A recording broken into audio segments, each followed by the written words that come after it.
Alrighty, and I have no idea why they even shut this dang gate. They didn't used to, and they started doing it. Come on, baby. So anyways, it's just inconvenient making people walk another couple 100 yards, whatever it is, down this road. Still bullcrap though. It's wasting their time, effort, and energy locking it, and wasting our time, effort, and energy having to walk. So, anyways, more gate bullcrap going on. But anyways, we're gonna go down here and try to shoot some fish today. That's what the gist of the day is. Crow's over there having a fit over something.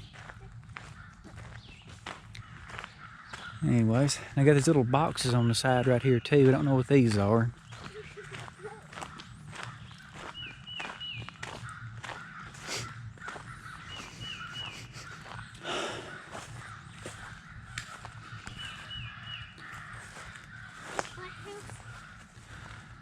I think it's a little hive or whatever. Probably for the bees or whatnot. I don't think it's a bird nest, and it looks like the slats in there, yeah. So I'd say that's a little bee operation. Anyways, there's something cool for y'all to see. Well, I guess get back at y'all when we get down here. Go, stay close, steady.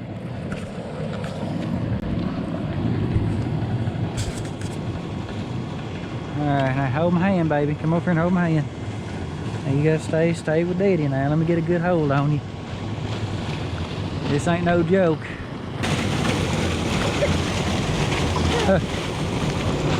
There's a fish been chopped up. Looky there, baby. See that? It's been chopped up by something. Yeah, I remember back in the day, they used to drain this stuff a little earlier. And when they did, there was still a whole bunch of fish back in here spawning. Like, hey Cole, stay back, baby. And you could sit right here and watch all kind of carp and everything try to jump back up in there. There's another fish chopped up right there too. But anyway, when a pump house is running, it's really good fishing out there in the river where it spills out. And sometimes you can shoot a big fish right here. The biggest fish I ever shot, I was standing on that pipe right there, and I shot him. He was swimming right under the buffalo, and that water pushed him way out there. I had to fight and get him back to the bank. But either way, I think he weighed like 52.5 pounds. I mean, he was almost a state record back then. But anyhow, it's a little bit muddy right now, and the sun ain't out good enough, so we're gonna go to a slightly different, go to the other side here. Yeah, and they drain it later, so all this algae's on top. Used to, we come in here and we'd bow fish this, but since they drain it later in the season, it's all covered up with this green algae. You can't see a dang thing now. There's probably fish swimming all in there right now. We can't even see them.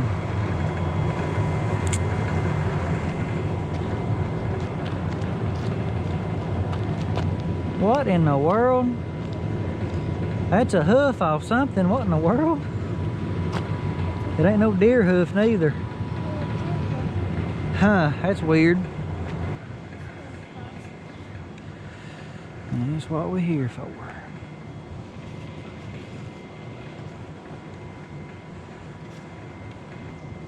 Now normally what we're looking for, basically, you see gar normally swim like right up in the edges. I'm talking about just a couple of inches of water, and that's what we're looking for right now.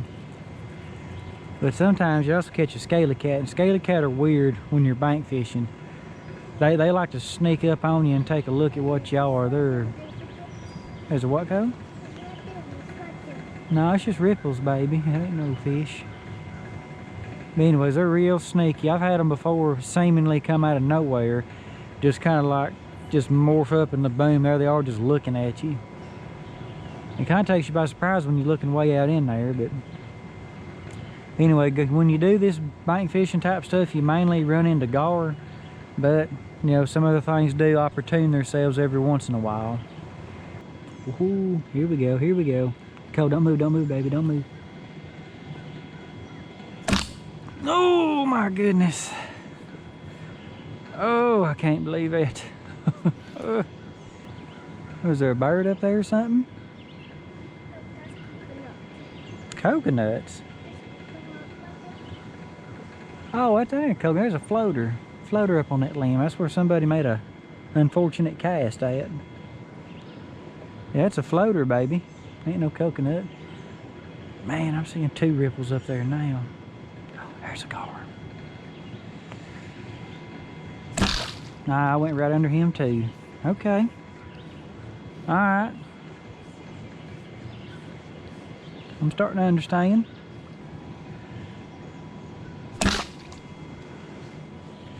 Yep. Don't know what that shot done.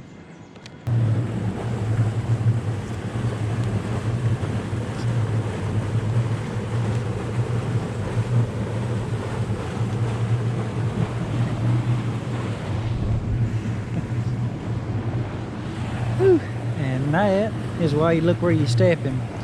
That was a red-bellied water snake, and it just had ate something. I don't know if y'all can see that lump in its stomach. But yeah, so it's just out here doing its thing, doing its job. But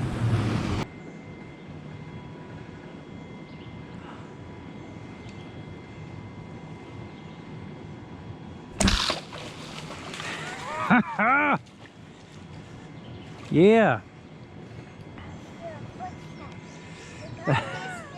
Yeah, Daddy got a fish. I think I got him in the gill, yep.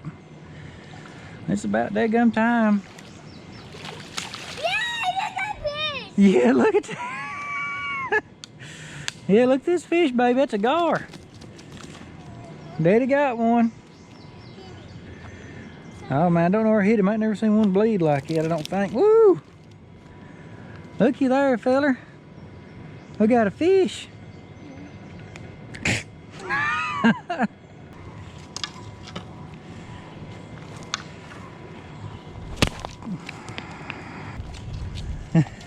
I'll pick him up. There you go. Good job, baby. Give me 5. Yeah.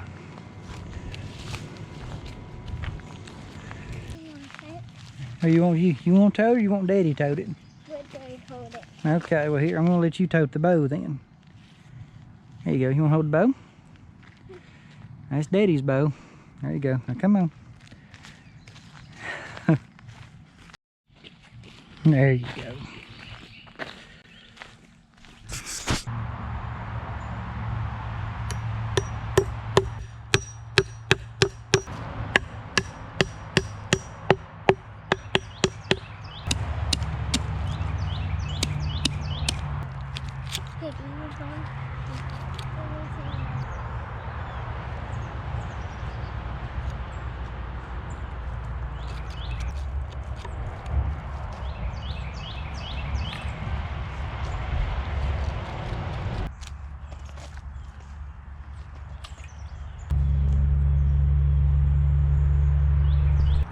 Couple of tricks to gar, small gar anyways.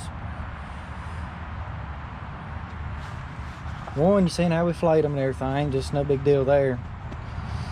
2, I like to get them kind of dry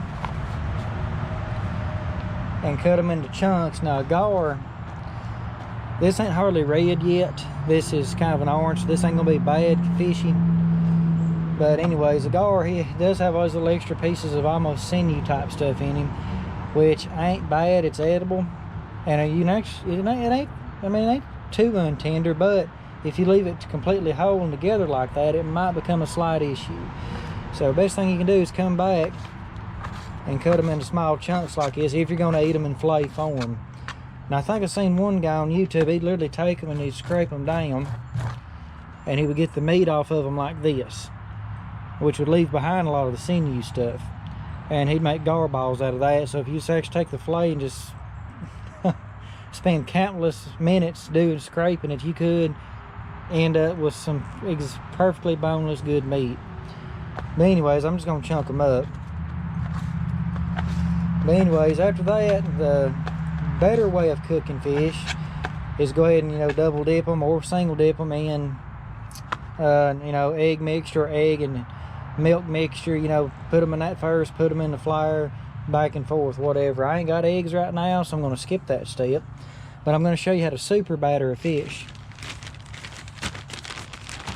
Now, what I got here is this little mixture. Now, I know it looks weird, but what I got in here, pretty straightforward, is you want about 60-40 flour on cornmeal. That's the basis of it. So about 60% flour, about 40% cornmeal. That's what you're looking for. Inside of that, I threw some tangy mustard, and that's what made it this orange color. Like, it's just the powdered version of the seasoned version of it. And that's the basis of it. And you can add or adjust to it to make it suit your own taste. But those three right there are pretty crucial for getting this flavor. So, okay, now the secret right now, that's pretty well floured up. That looks great. I don't know if y'all see the little seasons and stuff and everything. That looks awesome. But the way you super batter it is, you just throw it back in the refrigerator and you leave it there. And you at least want to repeat this process several times, about every hour, 2 hours, whatever. And what happens is, as it's sitting there, it's slowly but surely leaking out more moisture. You come back, shake it up again, you'll recut whatever moisture comes out. So you're literally helping make a good crust all over this. So, I know it may, in a way, it may take more time, but it definitely takes less dishes and stuff doing it this way, as opposed to getting all the egg and everything else on it first. So this is how you super batter stuff. So we're going to keep shaking this throughout the night, and then probably we're going to have this for breakfast, so stay tuned. Okay, I forgot my own little rule. I forgot to shake it up, so it's just been sitting there all night, and it more or less turned into one piece. But either way, we're still going to cook it up whole like this, and maybe chop it up into pieces later. I mean, it's still going to be good. It's just kind of like a wet batter type now, but except a little thick, but y'all get the idea.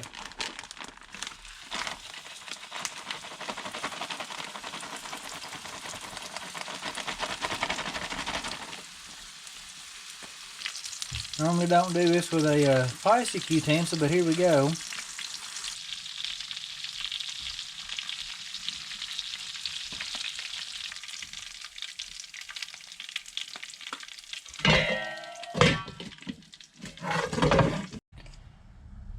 A little bit of mayonnaise, a little bit of hot sauce,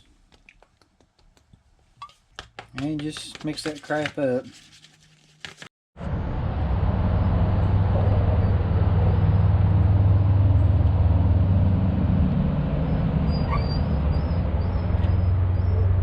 It's amazing what one little bitty old gourd, about that long can produce. Some people say they're bony. That's bull crap. It's like cutting the back straps out of a deer. Same exact concept. Some people say they're hard to clean. They're different to clean. As far as hard, I don't know. That just depends on your knife skill level. But anyways, some people say they're too tough and stringy, this, that, and other. Well, depends on the size of the gourd. Big gourd, yeah, little gourd, not really. Especially when you chunk them up like this. Some people say they're not good to eat, and that's bullcrap right there. Now, of all the ones you can kind of argue on, but you can't argue on the taste. These things taste wonderful, especially the little small short nose or spotted gourd, whatever you want to call them. You are what you eat. They mostly eat crawdads. That's why they got a little short beak they can get and bury in them holes with and dig crawdads out with. And it reflects the taste of their meat. So I've heard some people compare it to a lobster.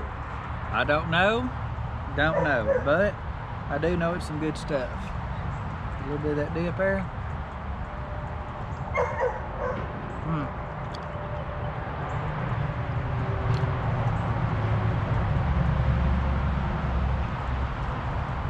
Oh man, gourd's good. I mean, gourd is fantastic. And I do suggest y'all try this. This is awesome.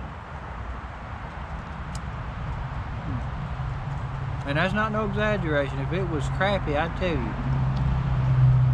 It's a touch salty because of the excess of the batter on it, but only just a touch. It ain't, I mean, you could eat this whole plate and not be affected. Man, it's good.